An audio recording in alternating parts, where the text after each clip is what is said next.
મારા આ વિડીયોને થોડીવાર પૂરતો સમજજો। પૂર્વ ભૂમિકા પછી બહુ અગત્યની વાત શરૂ કરવા જઈ રહ્યો છું।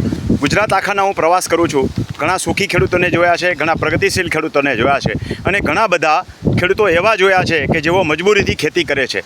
આ વિડીયો જે હું પ્રવાસ કરું છું એનામાંથી મેં જે કાંઈ જોયું છે, અનુભવ્યું છે, એના નિચોડના આધારે આવા ખેડૂતો જે દુઃખી થાય છે, જેની આવક નથી, પ્રાણે ખેતી કરી રહ્યા છે અથવા એમ કહો કે બે છડા માંડ ભેગા થયા છે થાય છે, આવા ખેડૂતોના હિતાર્થે આ વાત કરું છું।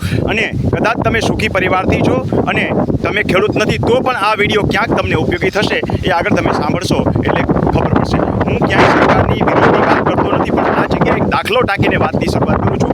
તો સરકારે લગભગ 8 વર્ષ પહેલાં કીધેલું કે ખેડૂતોની આવક બમણી થશે। કોઈ ખેડૂતની આવક બમણી થઈ નથી, ખર્ચ ડબલ થયો છે। ચાલો ખેડૂતની આવક કઈ રીતે બમણી થાય અથવા બમણી થાય કે ન થાય, એમને વધારે વળતર કઈ રીતે મળે, એની મહેનતનું ફળ એને કઈ રીતે મળે એની વાત કરવા જઈ રહ્યો છું।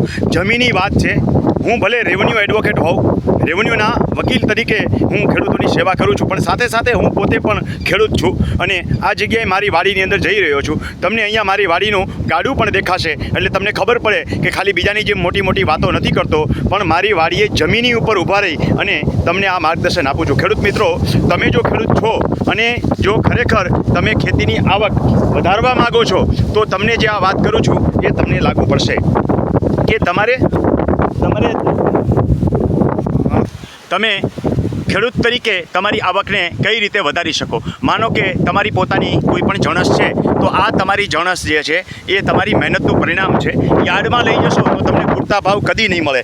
એના માટે થઈ અને તમારે પોતાને કસ્ટમર બાંધવા પડશે। તમારા સગા સંબંધી મિત્ર સર્કલ બધાને તમે સારી રીતે ઘઉં હોય દાખલા તરીકે તો ઘઉંને વ્યવસ્થિત રીતે સાફ કરો અને એના એક સરખા બોરા બનાવો અને એ રીતે ઘરે ઘર સુધી પહોંચતા કરો અથવા તો એમને તમારી વાડીએથી લઈ જવાનું કહો। એટલું જ નહીં, તમારી વાડીએ એક સારી સુવિધા ઊભી કરો। હું તમને બતાવીશ મારી વાડીએ, એ માત્ર તાલીમ કેમ્પ માટે નથી, મારા મિત્ર સર્કલ સગા સંબંધી બધા વાડીએ આવી અને ઉતારો કરી શકે, રાતવાસો કરી શકે અને ક્યારેક ક્યારેક જે છે આપણે એને જમવાનું આમંત્રણ પણ આપીએ, જેથી કરી અને એ ખેડૂતો જે છે તમારી સાથે ફેમિલિયર રહે। શક્ય હોય ત્યાં સુધી એક ગાયો રાખવી અને બળદ દ્વારા ખેતી શક્ય હોય ત્યાં સુધી કરવાનો પ્રયત્ન કરો, જેથી કરી અને સાચા અર્થમાં તમારી ખેતી જે છે એ સમૃદ્ધ બને। ખેડૂતો, આટલી વાત એટલી જ નથી, હજી મૂલ્યવર્ધનની વાત સમજાવું છું। અંત સુધી જોજો, ઘણી બધી બાબતો છે, આમાંથી એક પણ વાત તમને જો લાગુ પડી ગઈ તો પણ તમારા એ પૈસા ધક્કો બધું વસૂલ। જો અત્યારે આ જાંબુડાના ઝાડવા નીચેથી હું પસાર થઈ રહ્યો છું, એની પણ તમને આગળ વાત કરીશ। જે ખેડૂત છે એને સમજાઈ જશે કે આ જાંબુડાના ઝાડવા છે, આ જે છે એ મીઠો લીમડો છે, દરેક વસ્તુ મેં વાડીએ વાવેલી છે। આ હોશિયારી મારવા માટે નથી વાત કરતો, પણ દરેક વસ્તુ જે છે એને તમે બે પાંદડે થવા માટે થઈ અને થોડુંક ચિંતન કરવું પડે। આમાંથી બધું નહીં તો એકાદી આઈટમ જો તમે અપનાવશો તો પણ લેખે લાગશે। દાખલા તરીકે ચોખા વાવો છો તો ચોખા ઘરે ઘરે પહોંચતા કરો, એવું કરો।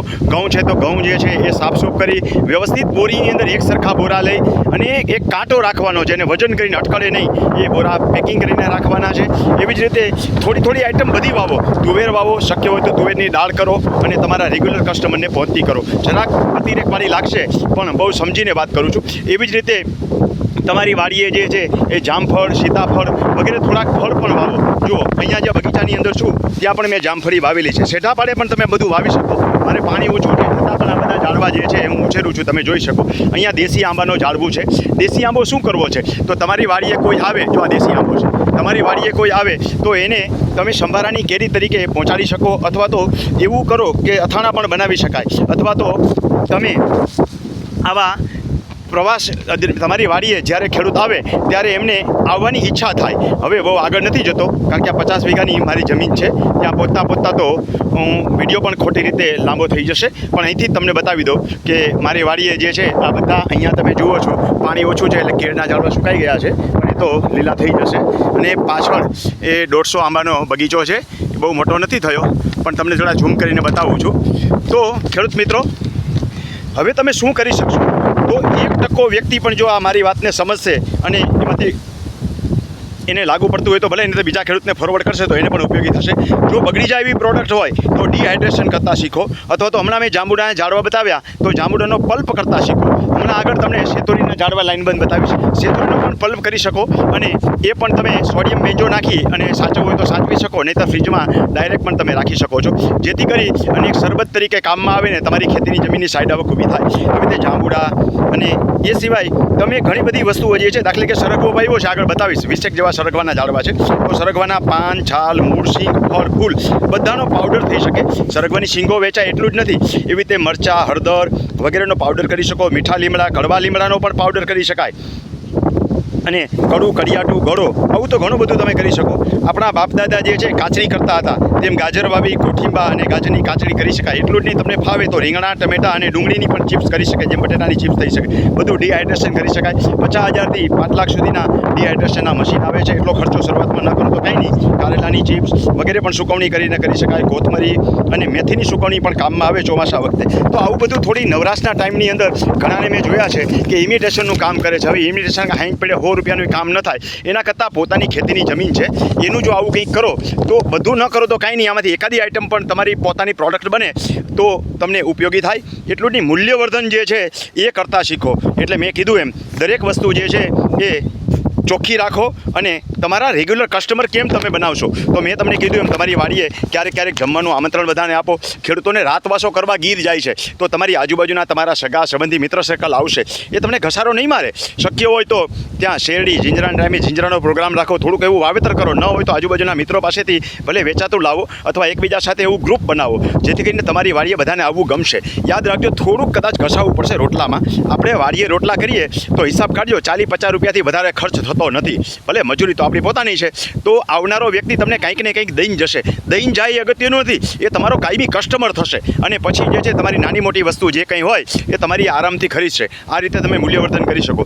શક્ય હોય ત્યાં સુધી હમણાં બતાવું, મારી વાડીએ 8 ઢોર છે, 2 બળદ છે અને 4 દૂધણી ગાયો છે, બધું બતાવીશ. તો એ રીતે તમે જો દૂધ હોય તો વધારે સારું.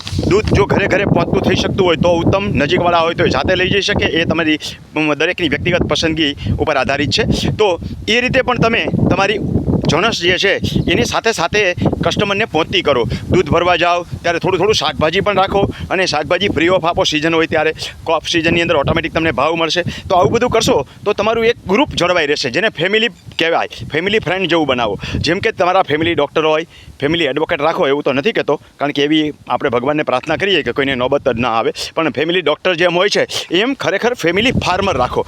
હું ખોટું બોલતા નથી શીખવાડતો. ગાય આધારિત પ્રોડક્ટવાળા અને જુદા જુદા વ્યક્તિઓ ખોટું બોલતા હોય છે, અમે ઓર્ગેનિક કરીએ છીએ ને પ્રાકૃતિક કરીએ છીએ ને. હું કોઈને ખોટું બોલતા શીખવતો જ નથી. તમારી પાસે જેવું છે એવું હશે તો ઓછી દવાવાળું તો 100% હશે. અને સાફસૂફ કરીને વ્યવસ્થિત કસ્ટમરને ઘર સુધી દૂધની સાથે પહોંચાડશો અથવા તો આવા પ્રોગ્રામ કરશો તો એ રીતે પણ તમારું એક ગ્રુપ જળવાઈ રહેશે અને ખેતીની આવક 100% હું તમને કહું કે તમારી આવકમાં વધારો થશે. આશા રાખું છું કે આ વિડીયો તમને ઉપયોગી થશે. હવે જે વાત કરી છે, કોઈને એમ લાગે કે રમણીકભાઈ ખોટી વાતો કરે છે, તો એ બીજા વિડીયોના કટકાને આની સાથે જોઈન્ટ કરી દઈશ અને એમાંથી તમને ડિટેલ સાથે બતાવીશ કે વાડીએ શું છે. ચાલો, આ ઢોર જે છે એ ત્યાં સુધી આપણે પહોંચી ગયા છીએ. તો જોઈ લો, આ બળદ છે, અહીંયા વાડીએ આ ઊભા છે. અહીંથી આગળ જે છે આ વાછડી છે જે ભડકે છે. હા. અને આગળ જે છે એ આ ગાય છે. હવે ઢોર ખોટા ભડકે છે એટલે આપણે આગળ નથી જતા. હજી પણ આગળ છે, દેખાઈ ગઈ. તો આ રીતે તમે તમારું મૂલ્યવર્ધન કરી શકો. તો આશા રાખું છું કે આટલી માહિતી તમને ઉપયોગી થશે.